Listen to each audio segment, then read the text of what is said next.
আমরা বৃহস্পতিবার পর্যন্ত এখানে কাকাকে 10টা-11টা পর্যন্ত রাত 10টা-11টা পর্যন্ত এখানে সে দোকানদারি করছে। তারপর তো দোকান বন্ধ করে পিছনেই থাকার জায়গা, পিছনেই সে চলে গেছে।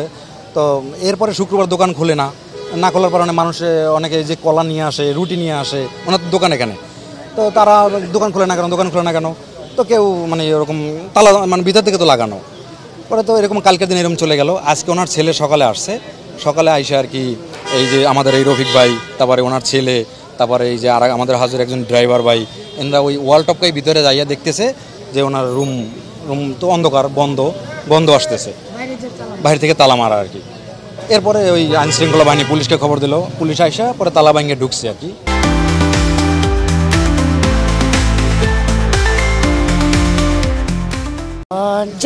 যে ছেলেটা মারা গেছে ওই ছেলেটা আমাদের বিল্ডিংয়ের আমাদের ড্রাইভারের মামাতো ভাই। ওনারা 1 মাস হয়েছে এখানে চাকরিতে দিছে। আর আরেকটা ছেলে রাখছিল, ওই ছেলেটা যাইব দেখা ওই কাকা আরেকটা ছেলে রাখছিল, মানে 1 সপ্তাহ হয়েছে ওই ছেলেটা আসছিল। আজকে সকালে আমি ডিউটিতে আসার সাথে 8টা বাজে আমি ডিউটিতে আসি।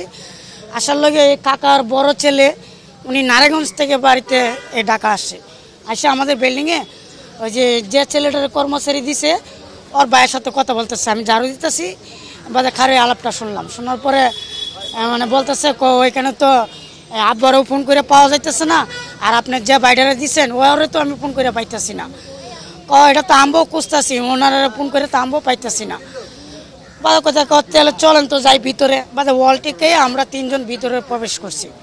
প্রবেশ করার পরে রুমে গিয়া রুম অন্ধকার, মানে কি দিয়ে দেখতেছি মানে কিছু দেখা যায় না, খালি কাঠমাট এটা দেখা যাচ্ছে, আর চাদর বিছাই না যায় এটাই দেখা যাচ্ছে, কিন্তু গন্ধ বেরিতেছে। তখন ওনার বড় ছেলে বলতেছে, রফিক ভাই রুমের থেকে এরকম একটা গন্ধ বেরিতেছে। আমি হয় এই গন্ধটা আমরাও পাচ্ছি, কোথায় নিশ্চয়ই একটা কিছু হয়েছে, আমার মনে যারা ডাকতেছে। আমি তাহলে ভাই তাহলে কী করবো, ভাই তালাটা ভাঙেন। বাদে আমরা ওনার বড় ছেলে অনুমতি দিচ্ছে, আমরা তালা বাইরে ভাঙছি। ভাঙার সাথে দেখি প্রচুর দুর্গন্ধ আসতেছে, লাশ দেখা যায় না। লাশ যে কাঠের উপরে চাদর দিয়ে ডাইকে তো গেছে এটা আমরা খেয়াল করি নাই। বাদে ওনার বড় ছেলে বলতে কাঠটা দেখেন তো উষা লাগতেছে কেন, শোয়ে চাদর দিয়ে ঢাকা। বাদে চাদর সরাইয়া দেখি এই অবস্থা, মানে ওনারা যে কুবাইছে বডি দেওয়া ইট দিয়ে কেটছে, এটি এখানেই আছে কাঠের, মানে 2 লাশের চিপাতি পরে আসছিল।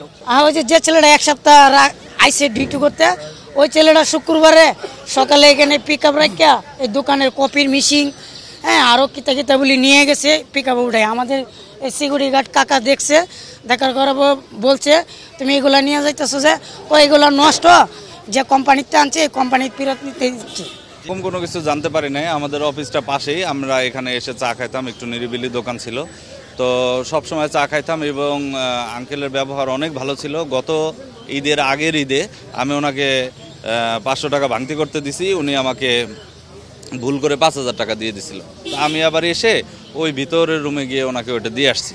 তো ওইখান থেকে আসলে আমি জানতে পারছি যে আসলে ওনার ব্যবহারটা ভালো। সম্ভবত উনি জি, আমি পাশেই আমার অফিস, আমি এখানে এসে নিয়মিত চা খাইতাম।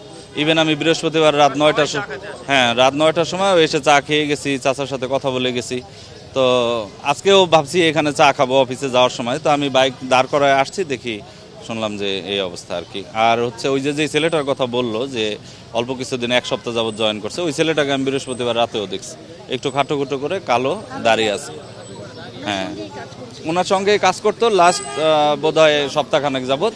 আর কালো আর একটা ছেলে অপেক্ষাকৃত বয়স কম, যে সম্ভবত মারা গেছে শুনছি, ও ছিল আরও 2 মাস আগে থেকেই, মনে হয় 1-2 মাস আগে থেকে। তবে আমার জানা মতে চাচার সাথে কারো কোনো সমস্যা কখনোই দেখি নাই। তবে আগে আমরা এখানে চা খাইতাম, পরে চাচা একদিন বলল যে এখানে তো পাপন সাহেবের বাসা, এই কারণে আসলে বাইরে চা খাওয়াটা উনি নিষেধ করছে, আমরা ভিতরেই চা খাইতাম।